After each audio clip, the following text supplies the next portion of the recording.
2. 8 de agosto de 1944. Saint-Malo.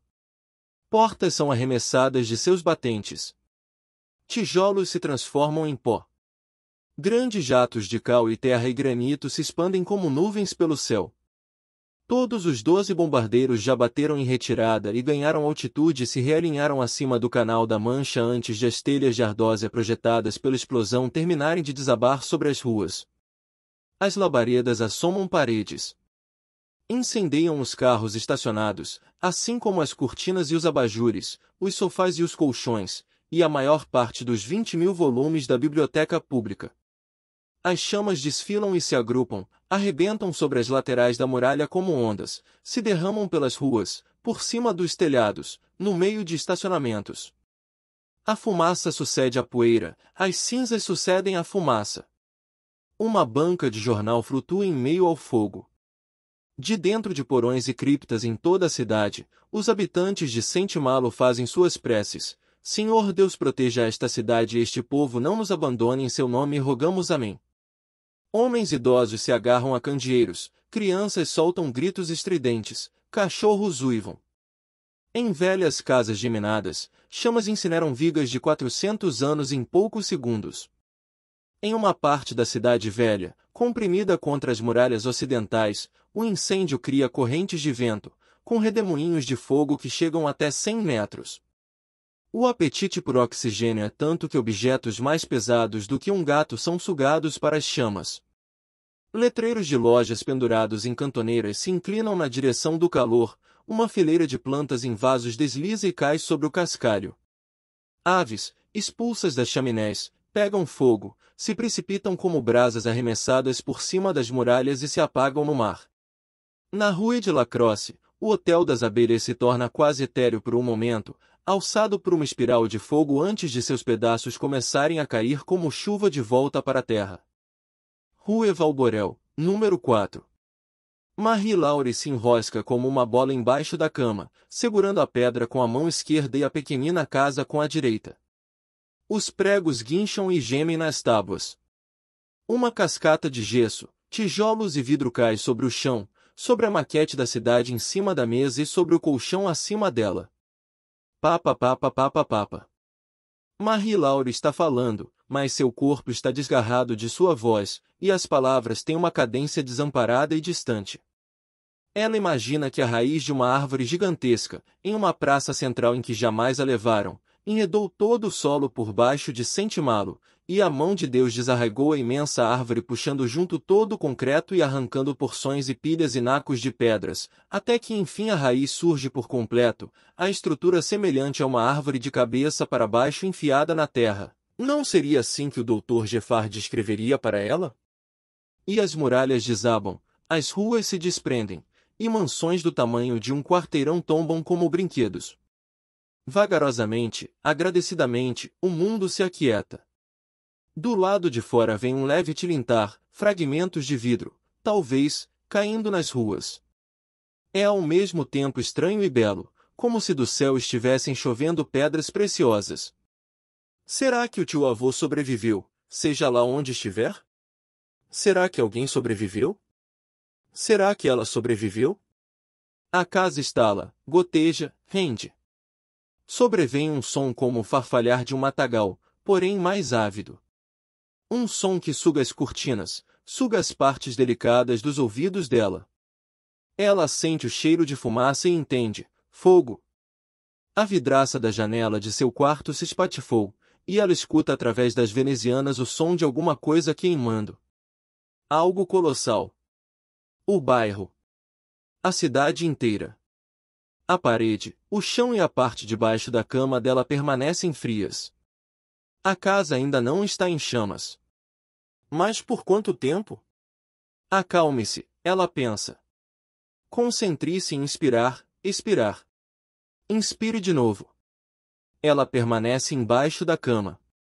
Diz para si mesma: CN est pas la réalité. Hotel das Abelhas. Do que ele se lembra?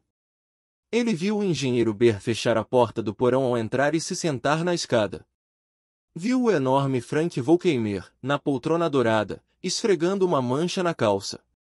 Depois a lâmpada do teto se apagou, e Volkeimer acendeu a lanterna e um estrondo os encobriu, um som alto, quase tão letal quanto uma arma, consumindo tudo, estremecendo a própria crosta terrestre, e por um momento tudo que Werner conseguiu ver foi a lanterna de Volkeimer ser repelida para longe como um inseto.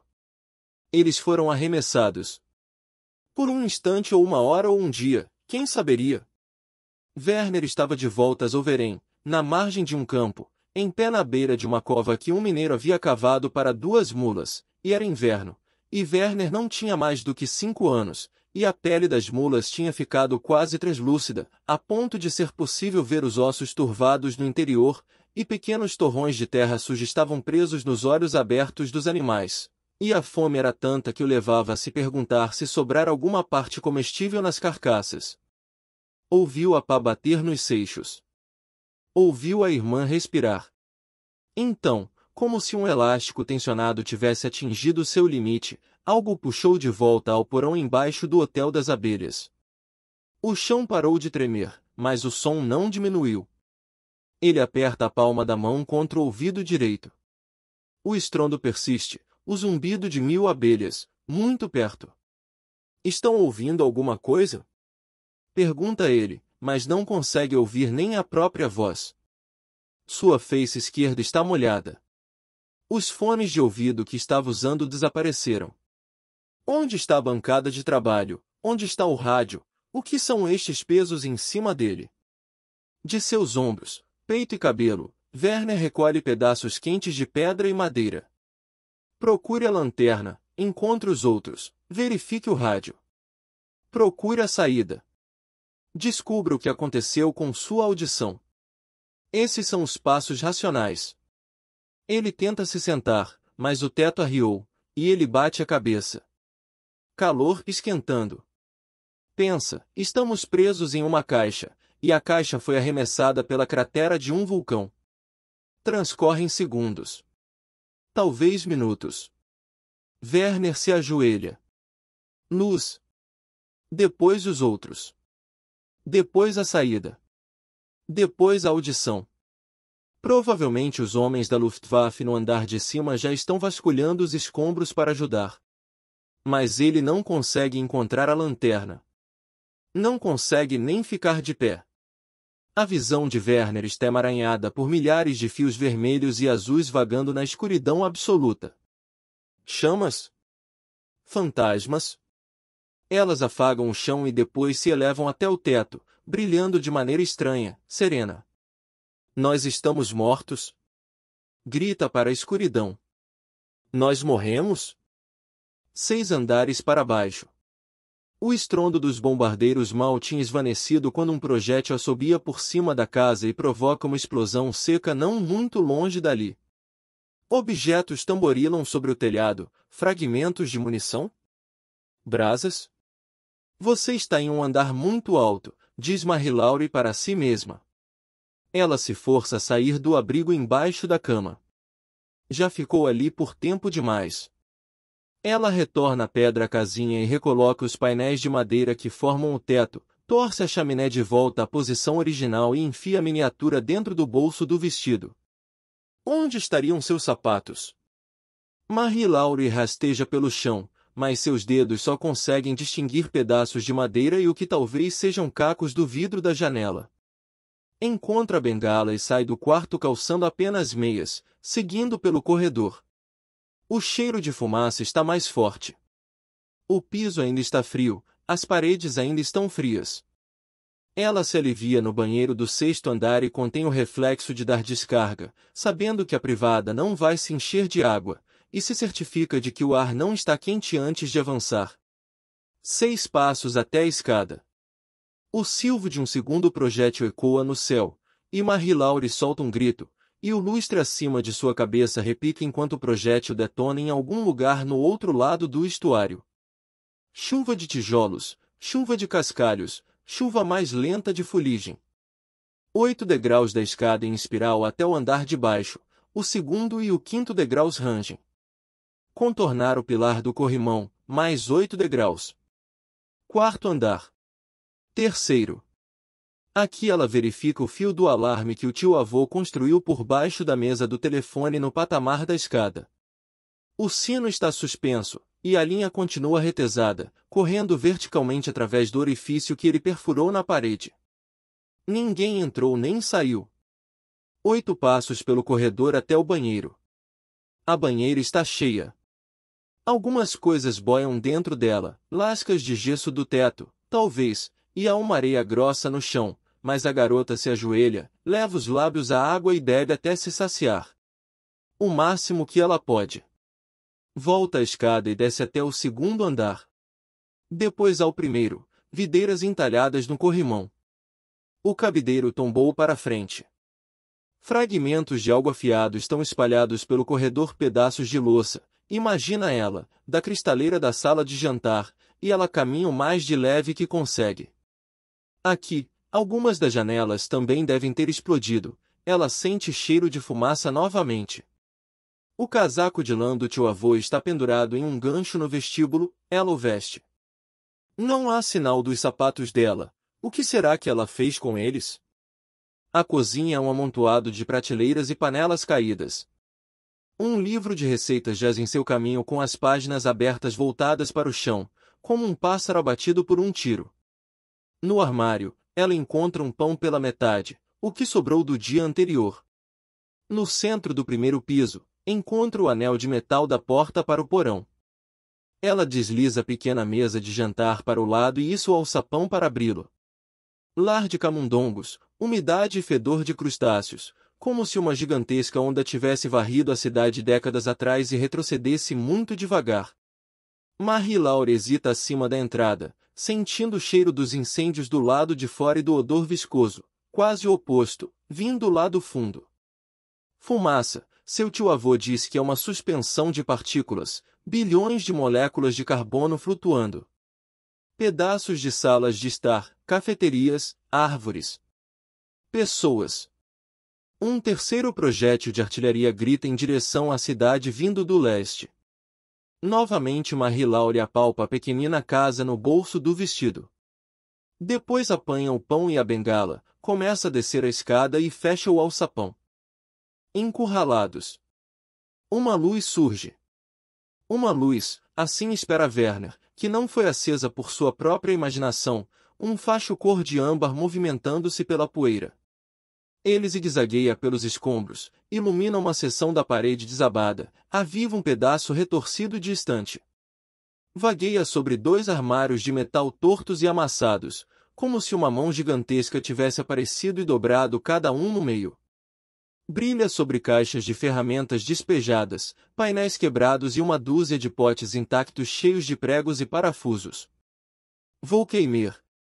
Ele segura a lanterna e move o facho repetidamente sobre uma pilha de destroços no canto oposto, pedras, cimento e lascas de madeira. Werner demora um momento para perceber que se trata da escada. Do que sobrou da escada. Todo aquele canto do porão desapareceu. A luz paira ali mais um momento, como se permitisse a Werner absorver a situação, então dá uma guinada para a direita e meneia em direção a algo próximo, e no breu revelado pelo facho de luz, através de véus de poeira, Werner percebe a enorme silhueta de Volkeimer desviando e abaixando à medida que se move entre canos e vergalhões dependurados. Finalmente a luz estaca. Com a lanterna na boca, em meio à sombra opaca suspensa acima do facho, Volkeimer levanta nacos de tijolo, reboco e gesso, pedaço após pedaço, tábuas retalhadas e placas de estuque. Há algo embaixo disso tudo. Werner vê, soterrado por todo aquele peso, uma forma tomando contorno. O engenheiro. Bern.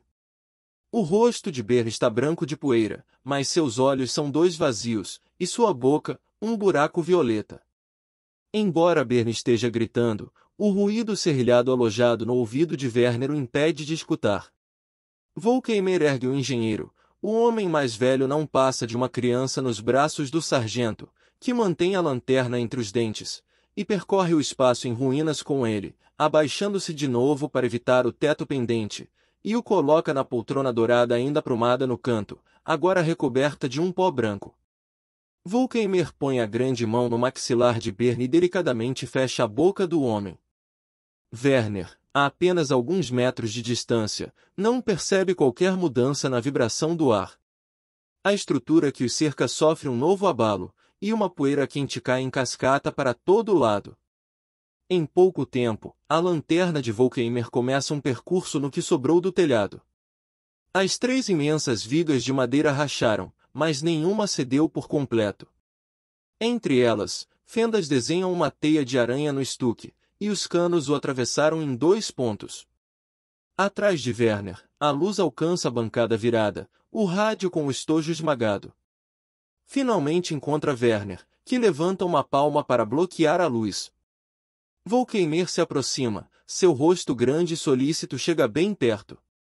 Amplo, familiar, olhos fundos sob o capacete. Maçãs do rosto salientes e nariz longo, alargado na ponta como as protuberâncias na extremidade de um fêmur.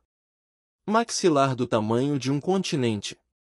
Lenta e cuidadosamente, Volkeimer toca a face de Werner. A ponta de seus dedos retorna vermelha. Temos que sair daqui. Temos que achar outra saída. Diz Werner. Fora daqui, são as palavras desenhadas pelos lábios de Volkeimer. Balança a cabeça. Não há nenhuma saída.